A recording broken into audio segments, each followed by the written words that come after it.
Bonjour à tous et bienvenue dans cette deuxième vidéo 5 tips and tricks sur Odoo. Alors je vous propose de commencer par les modèles d'email. Alors vous avez sûrement déjà vu dans Odoo, lorsque vous faites un bon de commande, une facture ou autre, et que vous voulez l'envoyer au client, il y a un modèle qui est tout fait, qui va s'envoyer. Alors j'en ouvre un ici. Et si je dis que je veux envoyer ce devis par email, on voit ici qu'il y a un pop-up qui va s'ouvrir avec bonjour, votre devis S0 d'un montant. Voilà, c'est pas très personnalisé et parfois en fait vous allez vous-même venir réécrire dedans.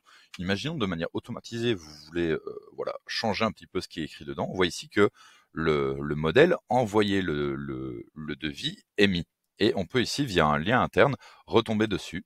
Hop, voilà, et là on tombe sur le modèle envoyer le devis. Comment est-ce qu'on peut y accéder d'une autre manière? Il faut être en mode debug. Pour passer facilement en mode debug, je vous renvoie vers la première vidéo, mais sinon vous allez dans paramètres tout en bas et activer le mode développeur ici, ou alors si vous avez l'extension ici. Mais ça, je vous renvoie vers la première vidéo. Et là, si vous tapez modèle d'email,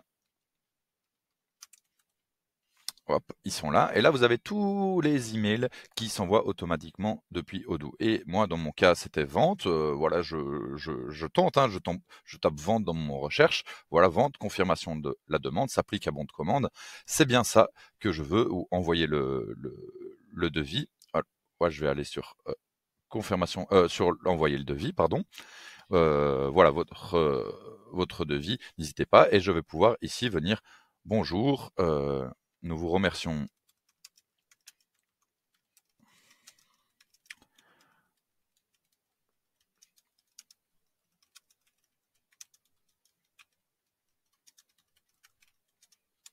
Voilà, je vais mettre ceci par exemple. Et là, maintenant, si je retourne dans mes devis et que je fais un nouveau pour tel client avec ce produit et que je mets envoyer par email.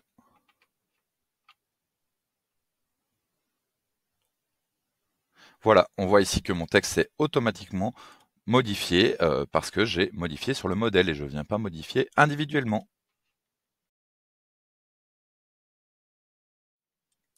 Autre petite astuce, parce que vous savez que dans Odoo, le nombre d'enregistrements visibles est uniquement de 80. Par exemple, si je veux voir mes contacts, ici on voit qu'il y en a 80 qui sont affichés alors que j'en ai 198 en tout.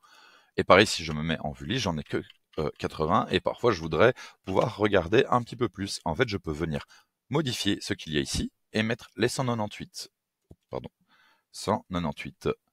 Voilà, et là j'ai bien mes 198 qui sont affichés. Attention de ne pas utiliser ceci de trop. Si vous avez des dizaines de milliers d'enregistrements et que vous venez mettre 10 000 ici, là Odoo risque et votre navigateur internet risque d'un petit peu galérer parce que évidemment c'est gourmand en ressources d'afficher. Plus il y a d'éléments affichés, plus c'est gourmand en ressources.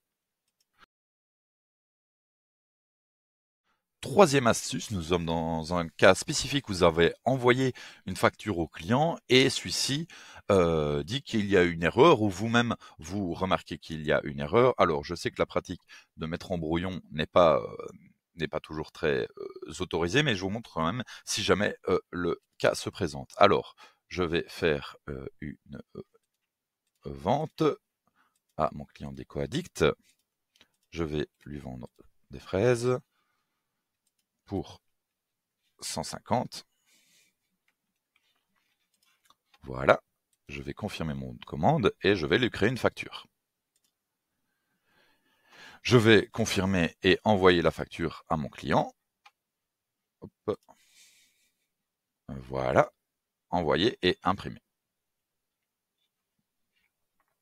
Alors ça m'a téléchargé la facture, on voit qu'elle a été envoyée et hop, je me rends compte qu'il y a eu un problème en fait avec cette facture. Je vais la remettre par exemple en brouillon et venir modifier que mince en fait c'était pas 150 mais 140. Voilà. Alors, si je la reconfirme et que je veux la renvoyer par email, en fait, on va voir ici qu'elle est toujours à 150 sur mon PDF. Pourquoi? Parce qu'en fait, si on va voir dans les pièces jointes, ici, ça peut être à droite aussi dans votre chatter, on voit en fait que la facture de tout à l'heure est restée dans mes pièces jointes.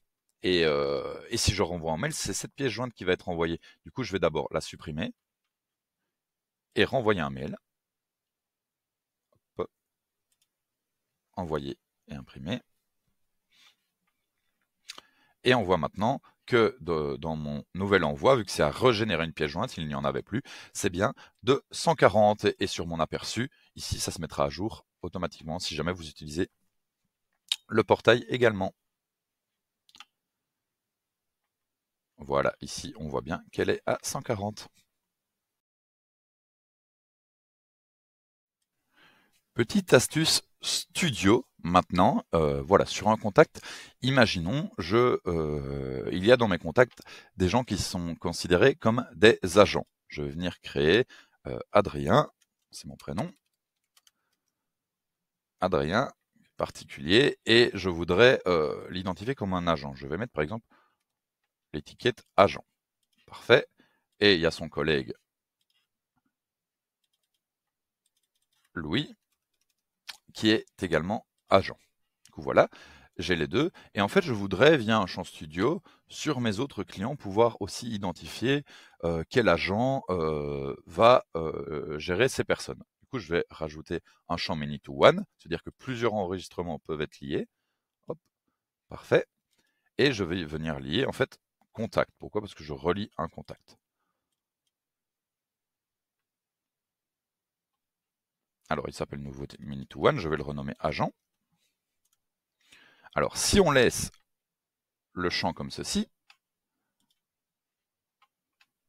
je referme Studio, je vais pouvoir mettre tous les contacts. En fait, moi, j'aimerais bien que ce soit un peu plus facile et qu'ils viennent me proposer que ceux qui ont l'étiquette agent, du coup, Louis et Adrien. Et en fait, sur mon champ Studio, hop, je vais venir mettre un domaine et venir dire quelle est la règle.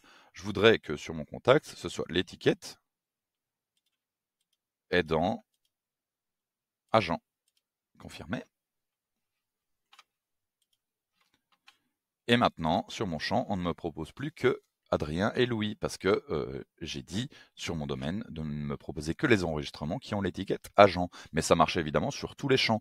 De dire par exemple, je vais mettre un domaine sur le pays, je vais mettre un domaine sur la langue. Voilà, c'est dès que vous faites un many to one, vous pouvez venir mettre un modèle.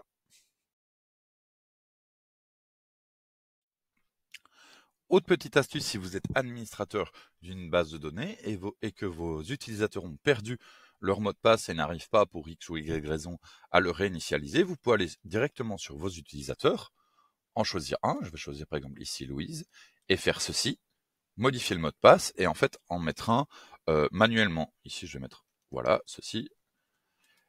C'est intéressant aussi si vous voulez faire des tests lors d'une configuration d'une base de données, parce que en fait, avec l'identifiant qui est mis ici et le mot de passe que vous avez créé, vous allez pouvoir faire, par exemple, une fenêtre de navigation privée et aller sur votre base de données et vous connecter sur une fenêtre de navigation privée avec ceci et le mot de passe, et voilà, de pouvoir gérer avec un utilisateur que vous avez créé avec certains droits et votre utilisateur administrateur qui va modifier.